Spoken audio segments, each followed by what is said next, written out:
Beh, veramente eccezionale quello che ho visto, per due ordini di motivi.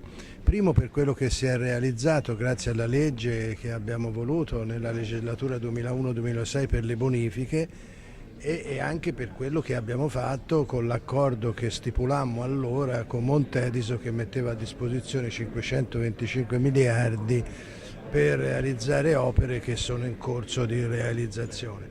Poi l'altro aspetto, che per uno che non è un tecnico come me ma solo un politico, sono rimasto affascinato dalla tecnologia, dall'ingegneria tutta italiana, tutta del nostro paese, una volta tanto, anche questo diciamolo, l'opera del Mose è un'opera che non ha uguali in nessun paese del mondo e questa alta ingegneria è mutuata in altri paesi del mondo. Mi si dice addirittura che negli stessi Stati Uniti d'America stanno realizzando opere o stanno per realizzare opere, soprattutto in Florida, con la nostra tecnologia.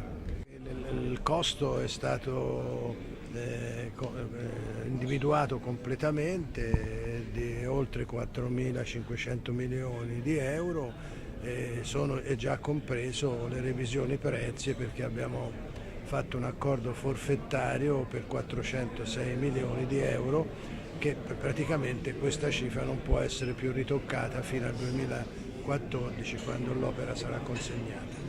Il sindaco Cacciari oggi ha fatto un ulteriore appello affinché arrivino i contributi anche per la manutenzione ordinaria della città. Sì, il sindaco Cacciari ha fatto molto correttamente questo appello, ma devo dire che altrettanto correttamente ha riconosciuto quello che questo governo ha fatto su sua richiesta. Tutti sanno che non abbiamo a disposizione grandi risorse, ma in queste risorse che avevamo a disposizione abbiamo inserito anche le problematiche relative a Venezia.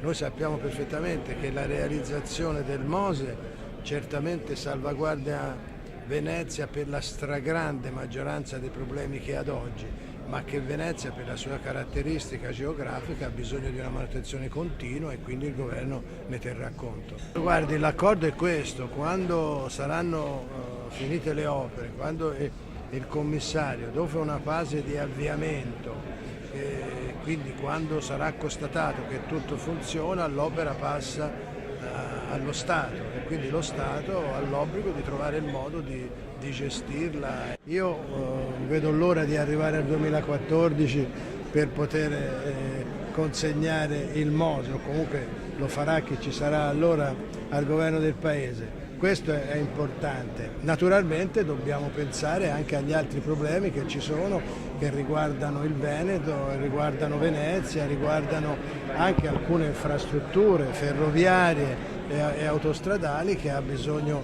questa regione, per le quali stiamo lavorando.